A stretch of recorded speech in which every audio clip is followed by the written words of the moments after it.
ఆంధ్రప్రదేశ్ను ఇప్పట్లో వర్షాలు వదిలేలా లేవు. వాయుగుండాలు, తుఫాన్ ఎఫెక్ట్తో ఏపీలో మరోసారి వర్షాలు బీభత్సం సృష్టించనున్నాయి. బంగాళాఖాతంలో ఏర్పడిన వాయుగుండం బలపడి తుఫానుగా మారే అవకాశం ఉన్నట్లు వాతావరణ శాఖ వెల్లడించింది. ప్రస్తుతానికి అది కదులుతున్న మార్గాన్ని బట్టి పుదుచ్చేరి, చెన్నై మధ్య తీరం దాటే అవకాశం ఉందని వాతావరణ శాఖ అంచనా వేస్తోంది.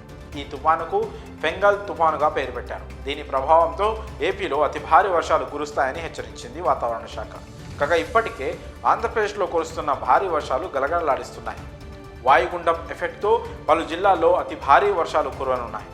వానల ధాటికి జనజీవనం అతలాకుతలమైపోతోంది.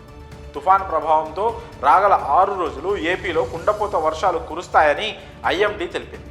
తుఫాను ప్రభావంతో ఆంధ్రప్రదేశ్లోని నెల్లూరు, ప్రకాశం, తిరుపతి, అన్నమయ్య, చిత్తూరు జిల్లాలలో భారీ నుంచి అతి భారీ వర్షాలు కురిసే అవకాశం ఉందని తెలిపింది. ఈ 5 జిల్లాలు డేంజర్ జోన్లో ఉన్నట్లు వెల్లడించింది. వర్షాలు కురిసే సమయంలో గంటకు 60 కిలోమీటర్ల వేగంతో ఈదురుగాలులు వీస్తాయని వాతావరణ శాఖ చెప్పింది.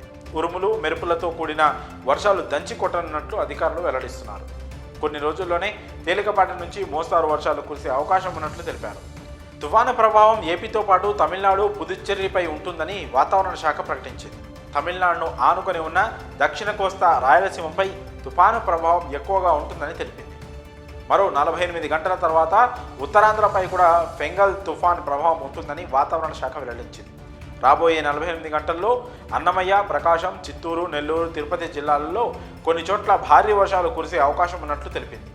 తుఫానుగా మారిన తర్వాత 3 రోజులకు బలహీనపడి తీవ్ర వాయుగుండంగా తీరం దాటే అవకాశం ఉందని వాతావరణ శాఖ తెలిపింది. తీరం దాటినా మరో 3 రోజుల పాటు తమిళనాడు, ఏపీలోని పలు ప్రాంతాల్లో వర్షాలు కురిసే అవకాశం ఉన్నట్లు వాతావరణ శాఖ వెల్లడించింది. వర్షాల నేపథ్యంలో మత్స్యకారులు చేపల వేటకు వెళ్లొద్దని అధికారులు హెచ్చరిస్తున్నారు. అవసరం ఉంటే తప్ప బయటకు రావద్దని సూచిస్తున్నారు. ఏపీలో అతి భారీ వర్షాల నేపథ్యంలో ప్రభుత్వ యంత్రాంగం అప్రమత్తమైంది. వర్షాల కారణంగా ఎలాంటి ఇబ్బందులు తలెత్తకుండా ముందస్తు చర్యలు చేపడుతోంది. ఆస్తి, ప్రాణ నష్టాలు జరగకుండా జాగ్రత్తలు తీసుకుంటోంది.